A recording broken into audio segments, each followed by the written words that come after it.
தெரியாம சொல்லிட்டு சாமி நல்லா சொல்லுங்க சாமி சாமி சாமி சொல்லுங்க. நம்ம பார்வதி பதையே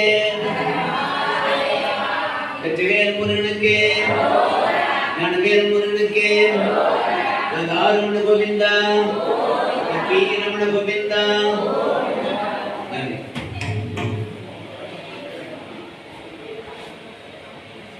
எப்பவும் சாப்பிடும் போது நான் ஆரம்பிச்சு விடுறேன்.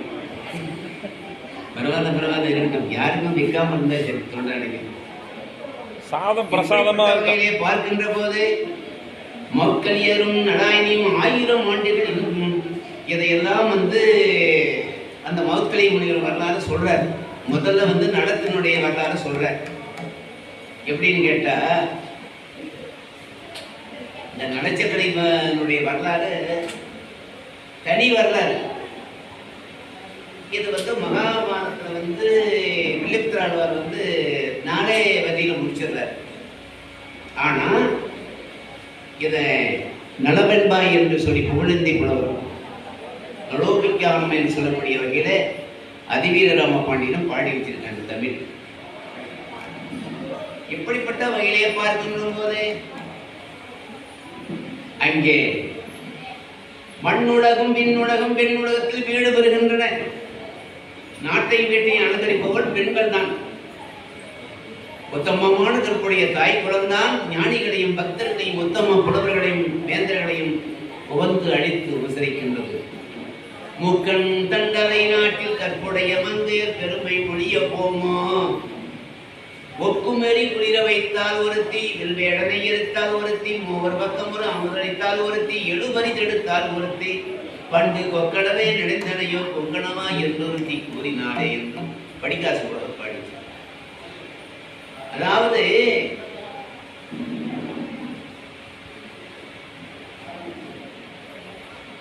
சந்திரமதி நாடு நகரெல்லாம் இழந்து போகும்போது ஒரு ஆற்றை கிடக்குறாங்க. அது நெருப்பார். ஹரிச்சந்திரன் இறங்கும் போது நீங்க இறங்காதீங்க, நான் முதல்ல இறங்கினேன். சந்திரமதி இறங்கும் போது அந்த தண்ணீர் அக்னி நெருப்பா எரிய கொடுத்து அப்படியே குளிர்ந்து போச்சான். ஒக்கும் எலி குளிர வைத்தால் ஒருத்தி, அவதான் சந்திரமதி.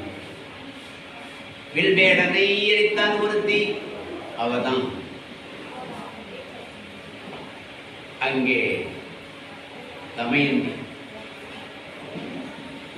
வில்வேடனை எரித்தால் ஒருத்தி, மூவர் பக்கம் ஒரு அமுதளித்தால் ஒருத்தி,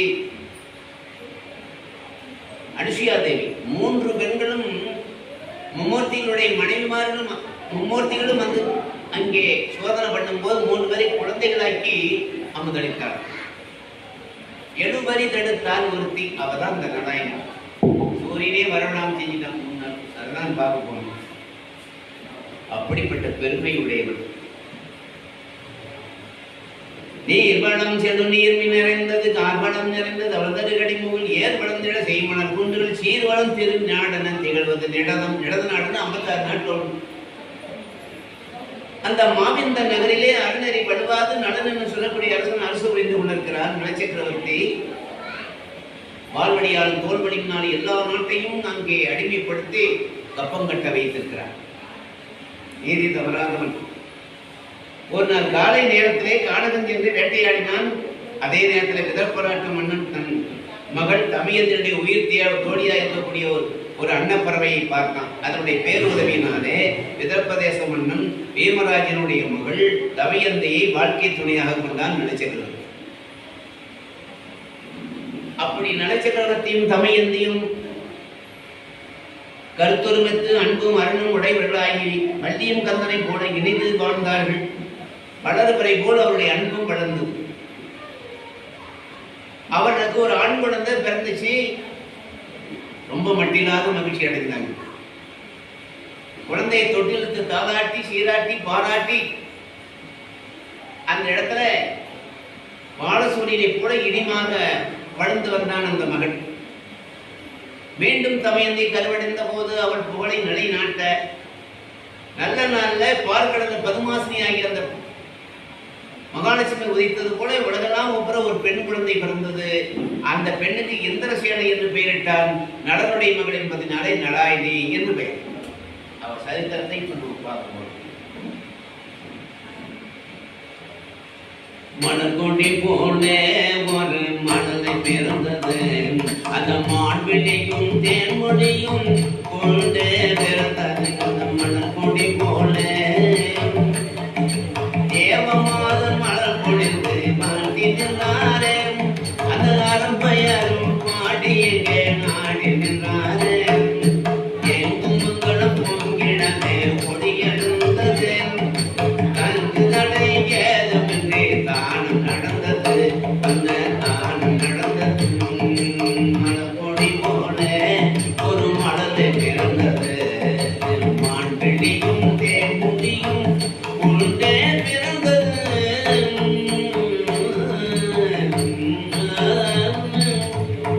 அப்படிப்பட்ட வகையில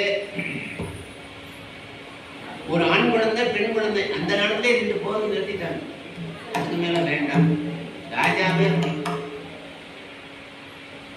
ஆகவே வறிஞர்களுக்கும் புலவர்களுக்கும் கணக்கற்ற நிதியை மன்னன் மாறி வழங்கினான். அந்த ஆட்சி கூற சிறைச்சாலையில் உள்ள கைதிகள் எல்லாம் விடுவித்து விட்டார். 12 ஆண்டுக்கு வரி செலுத்த வேண்டாம் என்று சிற்றரசுக்கு உத்தரவு கொடுத்துட்டான். குழந்தை பிறந்த சந்தோஷம் 3 நாள் வரைக்கும் கஜானாவை தெரிஞ்சு யார் எது வேணாலும் வரி கொடுத்தான். குழந்தை பிறந்த சந்தோஷம்.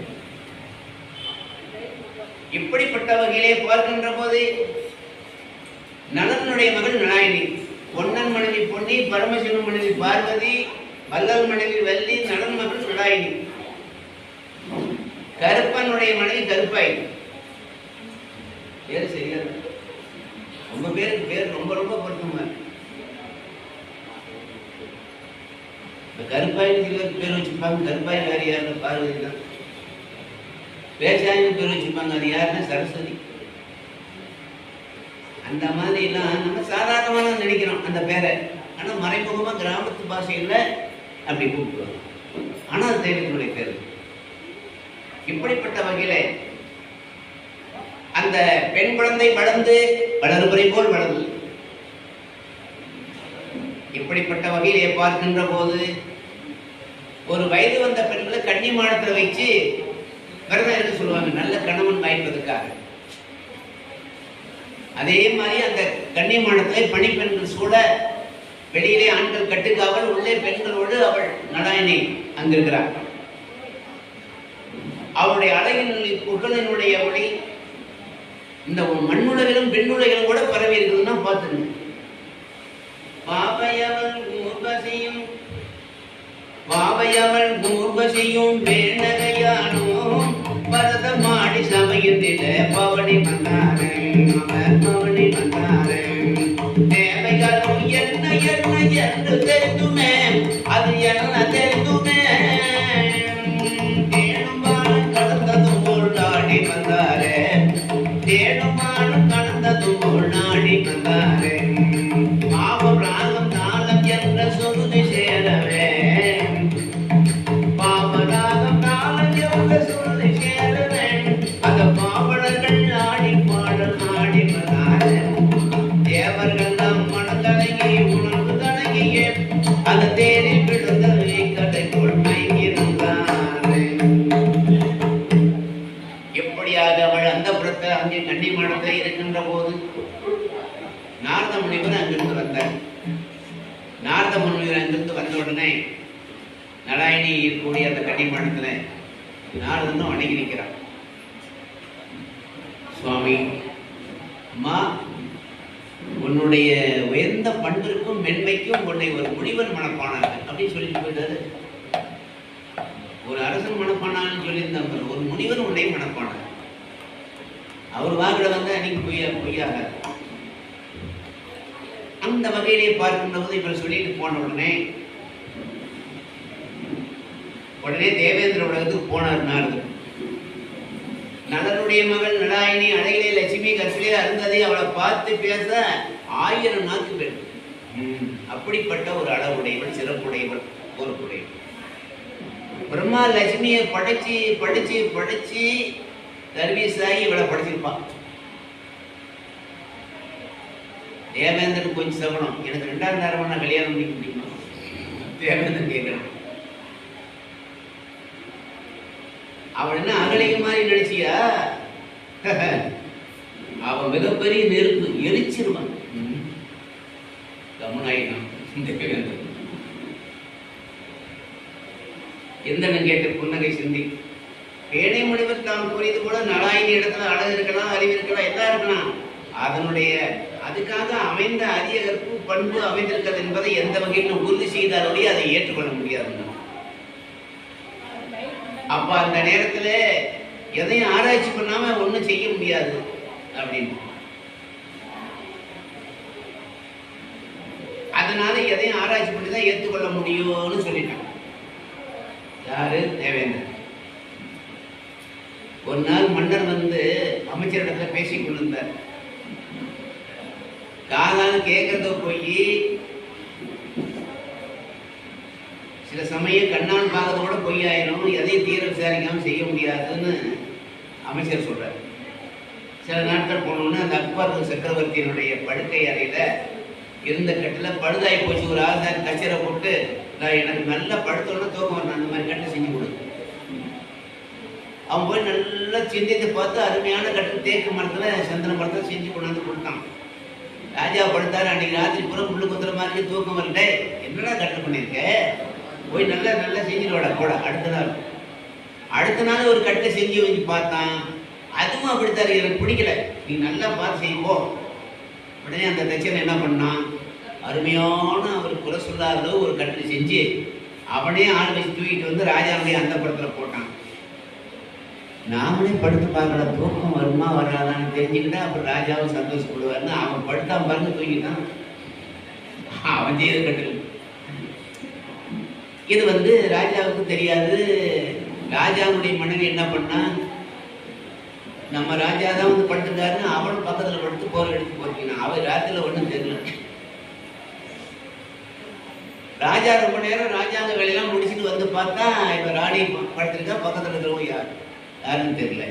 உடனே உடைகால வரை கொள்ளதான் நினைச்சான். மந்திரி சொன்னது ஞாபகம், எதையும் ஆராய்ச்சி பண்ணாம செய்யணும். உடனே நேரா அங்கிருந்து அமைச்சர், அந்த மதியொலின்னு சொல்லக்கூடிய ஒரு அமைச்சரை கூப்பிட்டார். உடனே நீங்க போய் பாருங்க. சரி கொஞ்சம் இருங்க. இன்னும் அந்த மந்திரி என்ன பண்ணாரு, உள்ள போனாரு.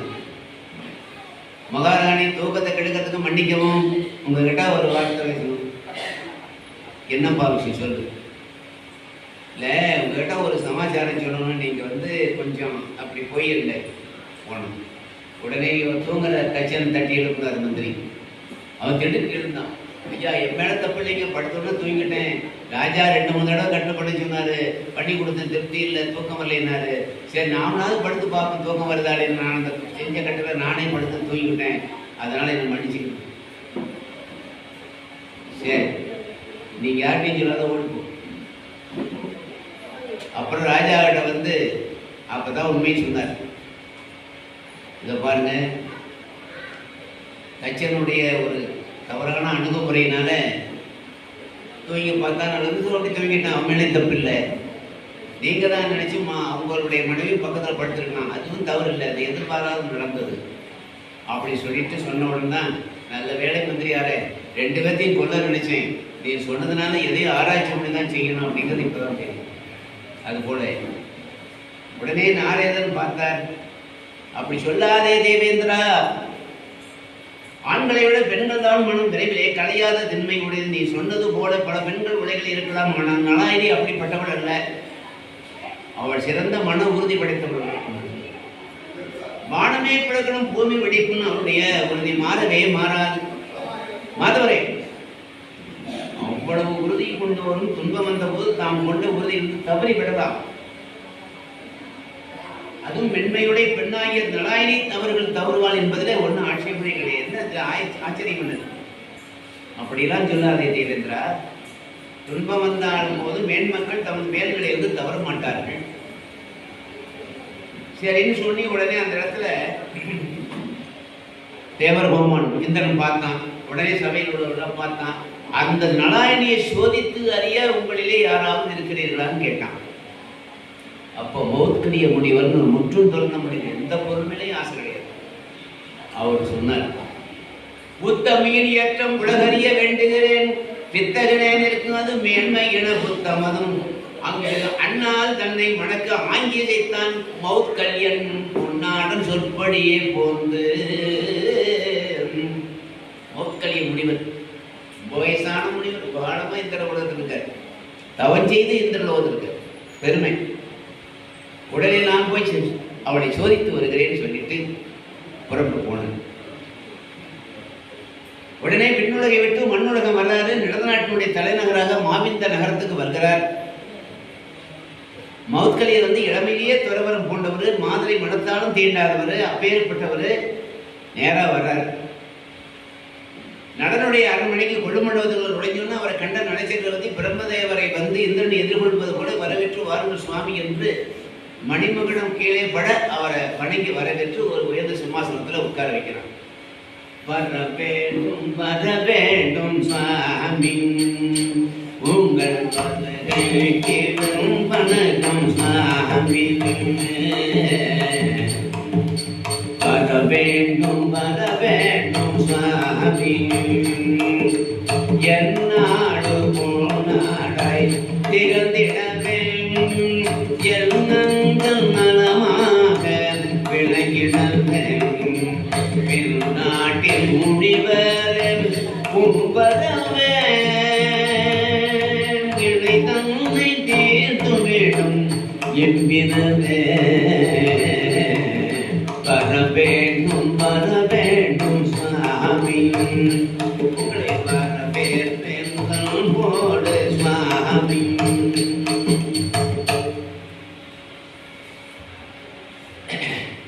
தேடற்கு அறிய அறிய தேவையில கிடைக்க நாடி புகுந்தது என் அற்றவம் என்று ஓடி.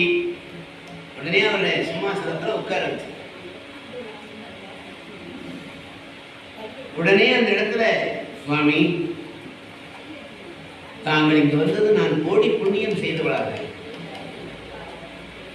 அதனால இல்லை என்னாது வருகின்ற வறியவருக்கு இல்லை என்று சொல்லாமல் வழங்குகின்றார்.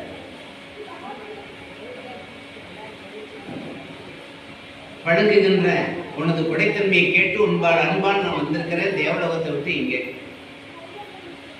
சரி சுவாமி, என்னுடைய உடல் பொருள் நாடு எல்லாம் உங்களுக்கே சொந்தம், வேற ஏதாவது உள்ள கேள்வி.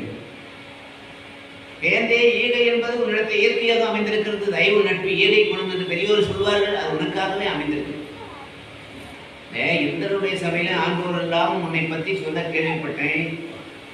காட்சிக்கு எளியவனாக, காண்பவருக்கெல்லாம் மகிழ்வாக எளியனாக, இப்படி உரைகின்ற மக்களுக்கு 5 வகையான துன்பங்களை நீக்கின்றவன் நீ என்று தேவலோகத்திலே சொல்ல கேட்டேன். சரி சுவாமி, உங்களுக்கு என்ன வேண்டும் என்று சொல்லுங்கள், நான் செய்கிறேன். செய்வாயா? கண்டிப்பாக செய்வேன் சுவாமி. உங்களுக்கு என்ன ஆசை இருக்க போது சொல்லுங்கள், பரவாயில்லை சொல்லுங்கள். எனக்கு எந்த பொருள் மீது ஆசை கிடையாதுப்பா, ஆனால் தவம் புரியக்கூடிய எனக்கு யாருடைய விருப்பம் கிடையாது. ஓடும் செம்பொண்ணு ஒரே மாதிரி நினைக்கிறவங்க நான். ஆனாலும் நான் தவம் செய்யும் போது என் அருகிலிருந்து பணிபடைய புரிய ஒரு நங்கை கொன்று வேண்டும். அது தகுதியானவள் உன்னுடைய மகள் நலாயினி. இவ்வளவு வயசான ஒரு முனிவர் இளமங்கையாகி நம்முடைய மகளை கேட்கிறாரேன்னு கோபப்படல, கொஞ்சம் கூட கோபப்படல. என்ன சொன்னாங்க? தவோ முனிவரே, நீங்கள் விரும்பியது தவறு கிடையாது. என் சிறுமையை அதுக்கு தகுதி உடையவன், நான் நல்ல பணிபடை செய்யக்கூடியவன் தான். ஆனா ஒரு விஷயம், நீங்க அவளை விரும்புவது போல என் மகளும் உங்களை விரும்ப வேண்டும் இல்லையா? இருமணம் கலந்தால்தானே திருமணம். அதனால ஒரு வார்த்தை அவரிடத்தை கேட்டுவிட்டு நான் சொல்லுகிறேனே, அப்படி உனக்கு அவளிடத்த சம்மதம் கேட்கறவன என்னையும் அனுப்பி நானே போய் சம்மதம் வாங்கி வருது. இந்த வயசாக முனையில் பார்த்தா நம்ம மக வர மாட்டான் அப்படின்னு இவன் நினைச்சு என்ன பண்ணாரு, போறதுக்கு ஒரு அனுமதி சீட்டு ஓலை எழுதி கொடுத்து காவலர்கள் கொடுத்து அனுப்பிச்சார்.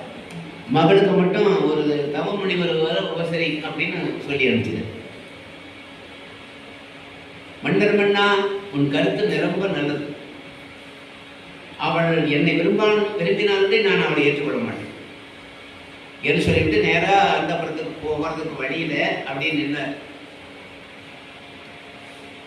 பெண்கள் அழகானவன் தான் விரும்புவாங்க, அழகில்லாதவனை யாரும் விரும்ப மாட்டாங்க. என்ன செய்யலாம்? உடனே தன்னுடைய தமசக்தினால மன்மதனை போல உருவம் எடுத்துட்டாராம். யார்? இந்த முனிவர் மௌத்கலியர். பிறகு உச்சைச்சரம் என்ற இந்திரன் இருக்கிற குதிரையை வரவழைத்தார். குபேரங்கிட்ட ஆடை ஆமங்களாம் வாங்கி தன்னை ஆடை ஆமங்களா அழிந்து கொண்டு இப்ப பார்த்தா தவ முனிவர் மாதிரி மைதான முனிவர் மாதிரி தெரியுமா? 1000 கோடி மன்மதனை போல இருக்காராம். எப்படி அந்த முனிவர்? மன்மதனை போல் அடிவே அந்த மாமுனிவர் மாதிரியும் மன்மதனை போல் அடிவே மாமுனிவர் மாதிரியும் ஒருவேன் கண்ணனை போல் பேசும் மொழியே அங்கே கருத்துடன் நோக்கிடும் தீர்வே மன்மதனை போல் அடிவே மாமுனிவர் மாதிரியும் ஒருவேன் மாபெரும் சபையில சபதம் பண்ணிய மண்ணுலகில் வந்த முடிய மானிடர் யாவரும் கண்டுதையும் தினம் மதியுடன் வடிவெடுத்தாரு அவன் மதியுடன் வடிவெடுத்தாரு மன்மதனை போல் வடிவே மாமுனிவர் மாதிரியும் அற்புதமான யாராயிருந்தாலும் அவன் பார்த்து ஆச்சரியப்பட்டுருவான். அந்த மாதிரி வடிவம். கன்னிகுமாரத்தில் காவலரிடம் ஓடையை காட்டி உள்ள போனான். அங்கே முழுமதி போல் ஒளி செய்து கொண்டு பணிப்பெண்களோடு நலாயினி விளையாடி கொண்டிருக்கிறான். அந்த புறத்தில் கன்னிகுமாரத்தில் அழகு, அமைதி, அடக்கம் முதலிய நற்குணங்கள் அந்த மாதரிசோடு இணைந்து அழகு செய்கிறது. அழகு கிடக்கும். இவன் பார்த்தார் மன்மதனை போல் வடிவு கொண்ட அந்த முனிவர். பாதையை காண்ட ஞானப்படுவனும் வியந்து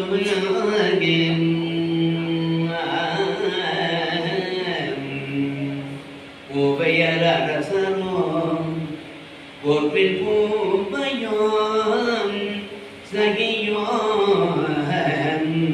ஓவியமிழ நின்றான் உடல் உயிர் உருகுவானுக்கு.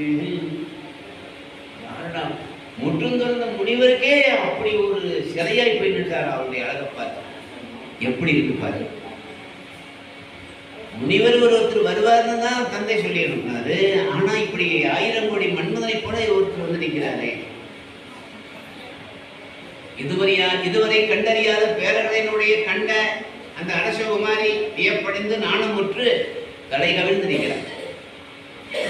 ஒரு விழுந்த மன்மதன் உயிர் பெற்று வந்திருப்பாரோ, என்னை மணந்து கொள்ள வந்திருப்பாரோ என்று நினைக்கிறாளா நான்.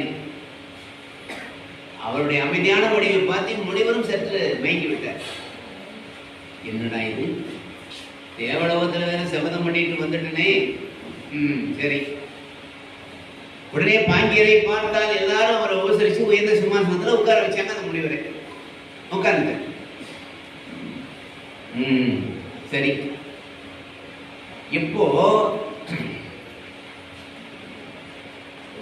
தவமுனிவருக்கு தர்ம பத்னியாக நீ திகழவை என்று தன்னை நோக்கி நாரதர் சொன்னதை அப்பதான் அது தருத்தவாறு மௌத்கலியர் வந்திருக்காருன்னு சொல்லி முன்மர்களோடு நிற்கிறார்.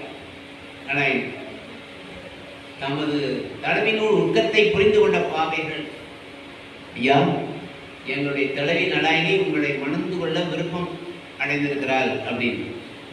சந்தோஷம், மகிழ்ச்சி. அப்படியானால் உங்களது அரசி என்னை விரும்புகிறாள் என்று சொன்னால் அதுக்கு ஏதாவது ஒரு அடையாளம் கொடுக்க வேண்டுமே.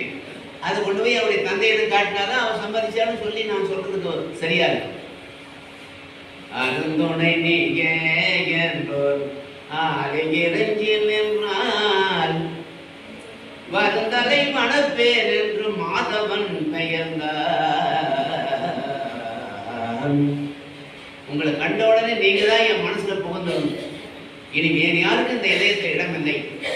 ஆகினால நிச்சயமாக நீங்கள் என்னை மணந்து கொள்ள வேண்டும் என்று சொல்லி சொல்லுகிறார்.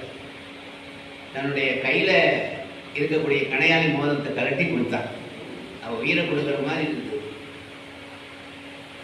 கண்டிப்பா நிச்சயமா உன்னை நான் மணந்து கொள்கிறேன் உன் தந்தை இடத்துல சொல்லிட்டு உடனே வாங்கிட்டு வெளியே வந்தாரு. அந்த மன்மத வேஷத்தை எல்லாம் கலைச்சாரு. வீட்டு சுய வடிவத்துல மாவதவ முனிவராக நலன் இடத்துல போய் நிற்கிறார். மன்னர் மன்னா, உன் மகள் எனக்கு சம்மதித்து என்னை திருமணம் செய்து கொள்ள விரும்பி விட்டார். இதோ பார் கணையாலை மோதிரம்னா. அப்படியே ராஜா ஆச்சரியப்பட்டு போயிட்டான். இந்த வயசான முனிவரை எப்படி நம்ம மகன் விரும்பினா? இது எப்படி வந்தது? ஒருவேளை இவர் ஏதாவது மாயவத்தையெல்லாம் செஞ்சு அந்த மோதிரத்தை கட்டிட்டு வந்திருப்பாரா? இல்லை ஏதாவது சுக்குமணி போட்டிருப்பாரா? எதுக்கு மந்திரிட்ட கேட்போம். தனியா போய் ஆலோசனை பண்ணாங்க. மகாராஜா, அவ்வளவு சுலபமாக அந்த முனிவரை பார்த்து சபலம் அடையக்கூடியவள் அல்ல நமது உங்களுடைய மகள். இவர் ஏதோ இதுல மாயம் இருக்கிறது. ஆனா இவரை பார்த்தா பெண்ணாசை கொண்டவர் மாதிரி தெரியல. ஆனால் ஏதோ ஒரு சரி இருக்கிறது. அதை நாம் கண்டுபிடிக்க வேண்டும். இவர் அப்படியே அழைச்சிட்டு போய் உங்க மகட்டே நேரம் கெட்ட போகுது. உடனே மௌத்லை முனிவரை ராஜாவும் அழைச்சிட்டு போறாரு மந்திரி. அங்க போடனே எல்லாரையும் கண்டு வணங்கி நிக்கிற அருந்தவ முனிவருக்கும் வணக்கம், அப்பாவுக்கும் வணக்கம் சொல்லி உட்காரு. ஏமா, இந்த தவ முனிவரை நீ திருமணம் செய்து கொண்டு கணையாளி கொடுத்தது உண்மையா அப்படின்னு கேட்கிறான் அந்த அப்பா நினைச்சுக்கிறவருக்கு. அப்போ அப்படியே இவனுக்கு என்ன இருந்துச்சு, வானத்தில் இருக்கிற இடி தலையில இறங்கி கீழே காலில் போய் புரிஞ்ச மாதிரி ஆகி போச்சு. அண்ணன் அப்போது பார்த்த உருவம் என்ன, இப்ப பார்த்துக்கிற உருவம் என்ன? நாம வாக்கு வேற கொடுத்துட்டோம், வாக்கு தவறக்கூடாது. அதனால சொன்ன சொல்படி இவரை மணந்து கொள்வதை தவிர வேற வழி இல்லை அப்படின்னு முடிவு பண்ணி, அப்பா இவரை நான் வாக்கு கொடுத்தது உண்மை, கணையாளி கொடுத்தது உண்மை, என்னை இவர்கிட்ட ஒப்படைச்சிருந்தோம். ஒரே வரையில முடிச்சுட்டார். முடிஞ்சு போச்சா? யாருக்கு யார் எந்த தலைவிதி இருக்கிறதோ யாரு அப்படி. பிறகு சொல்லி உடனே அதை வேற வழியில மகளே ஒத்துக்கொண்டார். வாழப்போறத சொல்லிவிட்டாங்க. நாம என்ன பண்ண முடியும்? ஒன்றும் பண்ண முடியும்.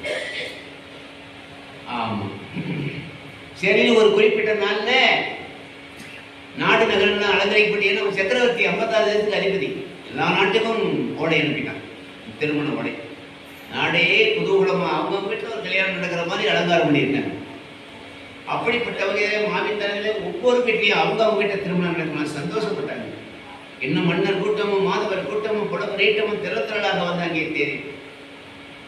இப்படியாக அந்தணர்கள் மந்திரமும் தவ தோராசிகனும் வந்தனை செய் மன்னர்களும் தன்னோன் துந்துமையும் நாட்டினார் பம்பு வாசிலைக்கும் மங்கள புன் சூட்டினான் மாமுனே சூழ்ந்து.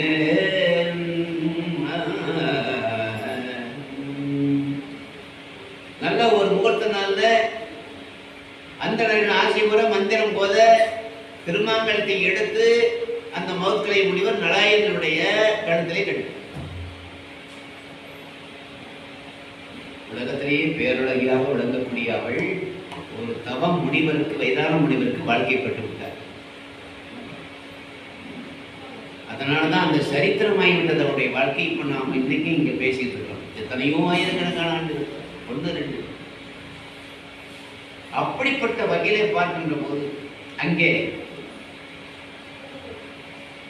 திருமகனின் திருமணம் எதுவே பெருமை கொண்ட அருமையான திருமகனின் திருமணம் எதுவே அந்த அடைமகனும் கலைமகனும் மலைமகனும் தேடி வந்து ஆனந்தமாய் நான் புரிந்து மகிழ்ச்சியோடு காணுகின்ற திருமகனின் அந்த திருமகனின் திருமணம் எதுவே அன்பு சிறந்த காரிகையால உலகினிலே அவதாரம் செய்து வந்தவனே அந்த தவம் செய்யும் முனிவர் தனது அந்த தவம் செய்யும் முனிவர் தனது காரணமாகி நின்றானே உலகோவர்கள் நச்சியனுக்கும் முத்தமையே நலாயனே திருமகனின் மனம் இருந்தானே பெருமை கொண்ட அருமையான திருமகனின் திருமணம் இருந்த. இப்ப கல்யாணம் நடந்தது மணமகள் வீட்டுல. இதுக்கு பேர் கன்னிகாதானம் என்று பேரு. 32 தானத்துல கன்னிகாதானம்னு ஒரு பேர். 11 நாள் விருந்து நடக்குது. 11 நாள் விருந்து. ராஜா வீட்டு கல்யாணம் சொல்லணுமா? வறியவர்களெல்லாம் வெறுப்பு உண்டாகும்படி இந்த பலகாரத்துல எத்தனை விதம், பொரியல்ல எத்தனை விதம். இந்த பாருங்க, இப்படி 2 கையை நீட்டா எவ்வளவு பெரிய வாழைகளையும் ஒவ்வொருத்தர் அந்த மாதிரி இல்லை. சுத்தியும் வச்சிருக்கிற பதார்த்தத்தை பார்த்தா கண்காட்சியில் வச்ச பொருள் மாதிரியே தெரியுது. எதைக்கு சாப்பிட்றது, எதை சாப்பிட்றது, எதை பண்ணுறது, எல்லாம் தெளிச்சு போயிருக்கிறாங்க. ராஜாவுக்கு கல்யாணம் இல்லையா? அதுதான். ஆனா சில பேர் பார்த்து விட்டு, சில பேர் மவுத் கலியரை பார்த்துட்டு, இந்த கிளப்பருவத்துல இப்படிப்பட்ட ஒரு கல்யாணம் இருக்கு அவசியமா? பாவம், மகாலட்சுமியோட உயர்ந்த இவள் எப்படி சம்மதித்தாளோ, விதியின் பயணிப்படுத்தால் இந்த சோயினோ என்று பேசிக் கொள்கிறார்கள். அப்பையார் ஒரு பாடல சொல்றாரு, அற்ற தலை போக அறாத தலை நான்கனையும் பற்றி திருகி பரியணும் மற்றும் மரம் மனையாட்டு அந்த மகனை வகுத்த பிரமணை யார் கணவரே. நல்ல பெண்ணுக்கு ஒரு மோசமான ஒரு கணவனை வகுத்த அந்த பிரமணனை நான் பார்த்துட்டேன்னா அவன் இன்னொரு தலையை கிளி நான் போட்டுருவேன் அப்படின்னாரு அம்மையார். ஒரு பெண்ணே அப்படி பாடிது. அப்படியே மாறித்தானே உலகத்திலாம் எப்படிப்பட்ட வகையிலே பார்க்கின்ற போது அந்த மாதிரி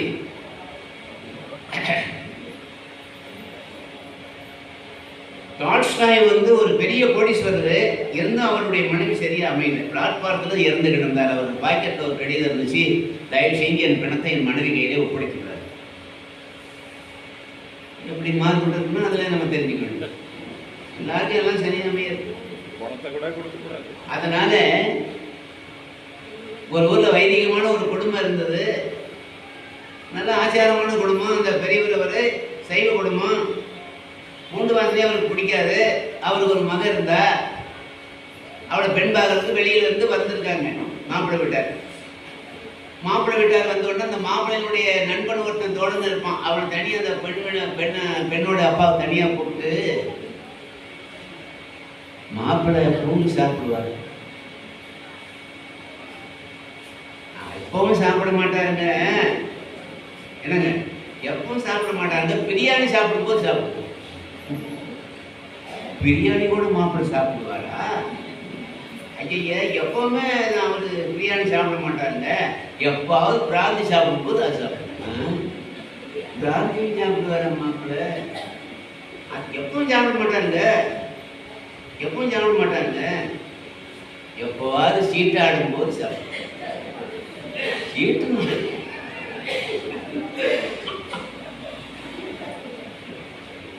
சீட்டு கூட ஆடுவாரா? எப்ப ஆட மாட்டாருங்க.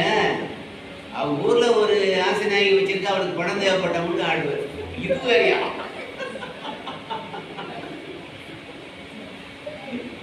எப்பா மாப்பிள்ளைய கூட்டிட்டு மரியாதைய பேசாம போயிட்டு,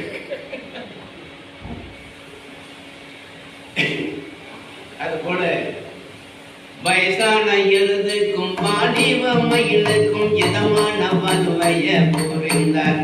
அந்த வயசான எழுதுக்கும் வாலிபமையிலுக்கும் இதமான வலுவைய புரிந்தார். ஏதோ மயக்கத்தில் பிறந்திட்ட மார்க்கமே எது கன்று மாதர சூதனை இழந்தார்.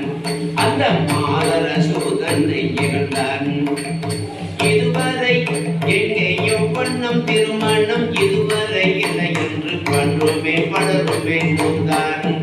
என்னையும் மன பெண்ணை எதிர்த்து முடிவரை மணக்கலாமோ என்று கேட்டார். ஆமா, மணக்கலாமோ என்று கேட்டார். வயசான இருந்துக்கும் வாலிப மருந்துக்கு கல்யாணம் ஆன மாதிரி செஞ்சிருக்காங்களே. நாட்டு மக்கள்லாம் விருப்பான விருப்ப பேசுறாங்க. இப்படி இருக்காதா? யாரா இருந்தாலும் பேசுறது செய்யணும். 5 நாள் திருமண விழா, 11 நாள் திருந்து எல்லா ராஜாக்களும் அவங்க நாட்டுக்கு போயிட்டாங்க. திருமணத்துக்கு கொஞ்ச நாள் ஆகிப்போச்சு. ஒரு நாள் மவுத்லே சொல்றார் நலவேந்தனை பார்த்து, நலமன்னனே, நான் தவசி இங்கே அரண்மனை வாசல் பிடிக்காது, நான் காட்டுக்கு தவம் செய்ய போறேன் அப்படின்னு சொன்ன உடனே நானும் அவரோட போறேன்னா நலாயினி, ஆஹா, நீ கல்லுலையும் முழுலையும் மிருகங்கள் இருக்கிற இடத்துல நீ வந்து காத்துலையும் மழையிலையும் இருக்க முடியாது. இங்கே நான் அப்பப்போ வந்து பார்த்துப்போம். அப்பப்போன்னா ஒரு 6 வருஷம் 7 வருஷம் கழிச்சு எப்படி ஒரு இடம் பண்ண கல்யாணம் பண்ணி விட்டு 6 வருஷம் 7 வருஷம் கழிச்சு வரேன்னு அவன் எப்படி அப்படி.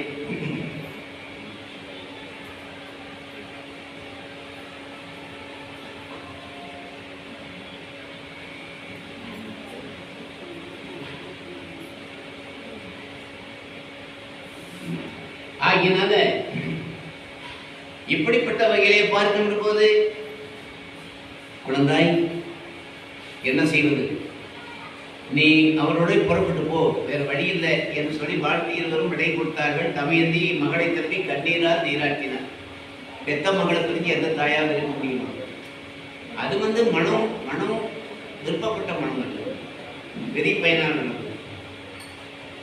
என்னுடைய என்னுயிரே எப்படி நான் உன்னை பெறுவேன், அரண்மனை தவிரனையும் ஆரணியும் அறியாதா,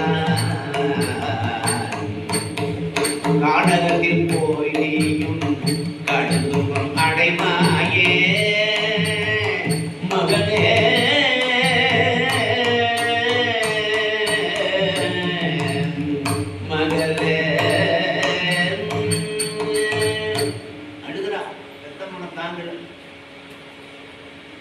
ஒரே மகனாட்சியான சீர்வரிசையில நிறைய எடுத்து வச்சார். இதெல்லாம் நீ கொண்டு வந்து அங்க காட்டில் வைக்கிறதுக்கு இடம் இல்லை, திருடர்கள் திருடிக்கு போவாங்க. அதனால இதெல்லாம் எனக்கு வேண்டாம்னு சொல்லி சரி சொல்லிவிட்டு உடனே அப்புறம் இவனும் புறப்பட தயாரா இருக்கிறா. எல்லாரும் மாட்டு மக்களும் வருந்த புறப்படுற. அப்போது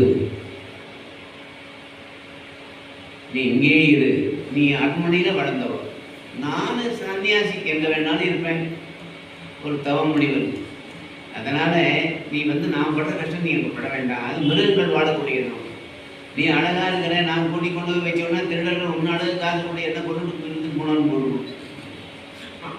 அதையும் சொல்ற ஆக்கினால பொருள் இருந்தா அதுக்காவது அடிச்சு கொண்டு விடுவான். இதெல்லாம் வேண்டாம். அப்படி நீ கூட வரப்பதான் மன உரை உறுத்தி கொண்டு தவ வாழ்க்கை மேற்கொள்வது போலவா என்று சொல்ல, சரி அப்படின்னு அவளும் தவ வாழ்க்கையை மேற்கொள்வது போல சாதாரண உடை உடுத்தி கொண்டு கொஞ்சம் அரிசி புளி உப்பு கொஞ்சம் சமைக்கிறதுக்கு ஒரு வாரத்துக்கு அதை மட்டும் எடுத்து போறாங்க. வேண்டான்னு அவ சொல்ல, ஏன்னு கேட்டா உங்களுக்கு நான் பணிவிட செய்யறதுதான் எனக்கு சந்தோஷம். ஒரே வார்த்தை. இப்படிப்பட்ட வகையில நாட்டு மக்கள்லாம் பாவம், கிளியை வளர்த்து பூனை கையில கொடுத்துன்னு சொல்லுவாங்கல்ல, அந்த மாதிரி ஆகிப்போச்சு. எப்படிதான் இவங்கெல்லாம் தாய் தாப்பு மனசு அந்த கிழவனுக்கு கல்யாணம் பண்ணி கொடுத்தாங்களோ, தாய் தடுத்தான் ஆகாதோ என்பார் சில பேர். தாய் தடுக்க மாட்டானா, தந்தை தடுக்க மாட்டானா, உற்றார் உறவனை தடுக்க மாட்டாங்களா, ஏன் இப்படி எல்லாம் செய்து விட்டார்கள் என்று பேசாத ஆளே இல்லை. நான் வெறும் தெரிஞ்சு கொள்ளணும்.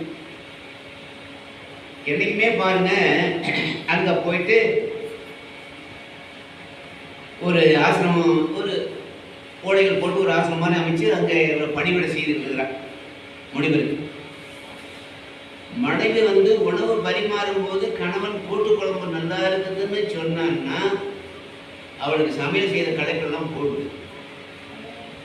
மனைவி கிட்ட சொல்லுவான், இங்க பாரு, உன்னை தவிர நான் வேற யாராவது ஒருத்தைய கல்யாணம் பண்ணியிருந்தா என் வாழ்க்கையை சீரழிஞ்சு போயிருக்கும். உன்னை போல எதுவும் அமையுமான்னு சொன்னா 3 மாதம் நல்ல சாப்பாடு கிடைக்கும்.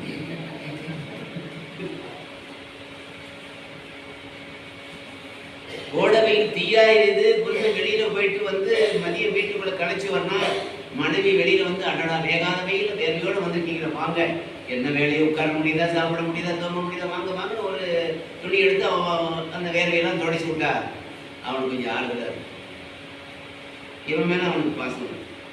மனைவி பாராட்டை எதிர்பார்க்கிறான், கணவன் அனுதாபத்தை எதிர்பார்க்கிறான். இதான் வீட்டில் அனுசரிச்சு. இப்படிப்பட்ட வகையிலே பார்க்கின்ற போது சில செடிகளை எல்லாம் கொண்டு பரப்பி அதில் முனிவரை படுக்க வச்சு காலில் வருடி விட்டு தூங்க அப்படியே கொஞ்சம் பணிவிட செய்கிறார். நடமாடும் நாதன் எல்லாமே கணவனை படுவதை அவருடைய கால்களை வருடி வழி நடந்து இழைப்பெல்லாம் மாத்துகிறான். அப்போலாம் அந்த படத்தை இருந்துச்சு. அப்போலாம் கடியமா காலை பிடிச்சி விட வேண்டாம், புருஷன் வரும்போது காலை நீட்டினா மடக்குனா போதும், நீட்டின காட்டு அவ்வளவே போதும். தருமபுரி மாவட்டத்தில் சில இடங்களில் பார்த்தீங்கன்னா புருஷனை எழுப்புற முறையும் மரியாதை அதிகம். எப்படி தெரியுமா? அட 2.5 இடம் போன என்ன வரைக்கும் தூங்கிருக்கான்னு காரணம் காலில் ஒதுச்சு எழுப்புவானா, ரொம்ப மரியாதை.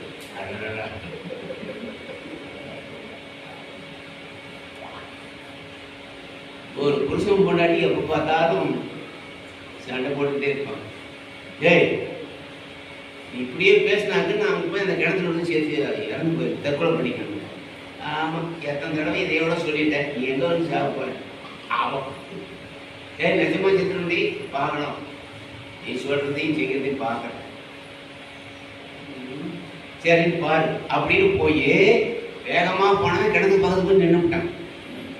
ஏன் யார் இடத்துல வந்து தற்கொலை பண்ணுறேன்னு கம்மன் நின்றுட்டேன்.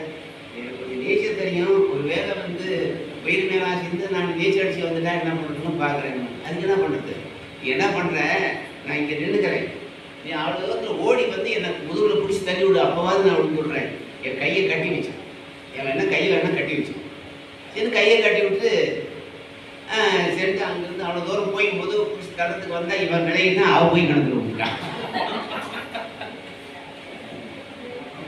தெரிய முடியும் வேலை எனக்கு, நீ வந்து என்ன தள்ளி விட்டு வேற கல்யாணம் இல்லாமல் நினைக்கிறோம்.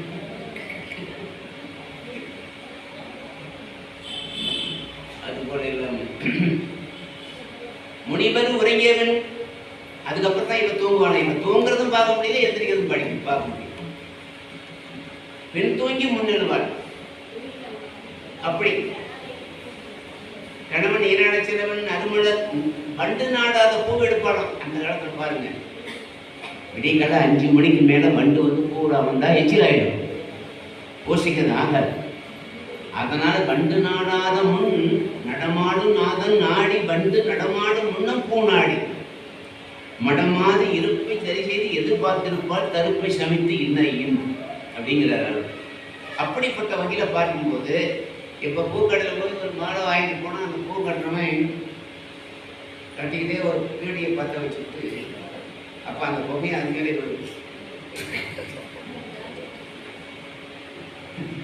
எப்படி இது பாருங்க, அதை வாங்கிதான் மாலை போடுறோம், ஜாமிக்கு போடுறோம், நாமளும் வச்சுக்கணும். நானும் அப்படி போயிடுச்சு. ஆகவே நடமாடும் அந்த வண்டு நாடாதுக்குனால பூ எடுத்து பறிச்சு அந்த பூசிக்கு அவர்கிட்ட கொடுப்பார். இப்படிப்பட்ட வகையிலே பார்க்கின்ற போது உறங்கமும் எழுந்து நீராடி திருநீரும் மஞ்சள் குங்குமம் தரித்து கணவன் நீராட சென்று பின்னால் நறுமணர் கொண்டு வந்து தற்பையெல்லாம் கொண்டு வந்து சமைத்தெல்லாம் கொண்டு வந்து கணவனை எதிர்பார்த்திருப்பார் பூசிக்கு. அவர் வந்த ஒரு பாடு காலை வழிபாடு செஞ்சு இனிய கனிகள்லாம் அந்த காட்டில் நிறைய கிடைக்கும், அதெல்லாம் கொண்டு வந்து காய் கனி மண்ணிடுவாள் கருத்துடனே குமரிப்பாள், காய் கனி தந்திடுவாள் கருத்துடனே குமரிப்பாள், காய் முளைதான் கேட்டுவாள் அவள் கருணத்தில் முதல் கேட்டுவாள், கருணத்தில் முதல் கேட்டுவாள், போட மனதை பேசி சிந்தையது குடிர வைப்பார், வாய்விருக்கு படுக்க மாட்டார் பார்க்கும்படி தூங்க மாட்டார், வாய்விருக்கு படுக்க மாட்டார் பார்க்கும்படி தூங்க மாட்டார், 10 செல்லும் முடிவதற்கு வருத்தமின்றி உபசரிப்பார், எந்த ஒரு பெண்ணும் கண்டால் இவளுடைய நடையை கொள்வான், அவள் காய்கனி தந்திடும்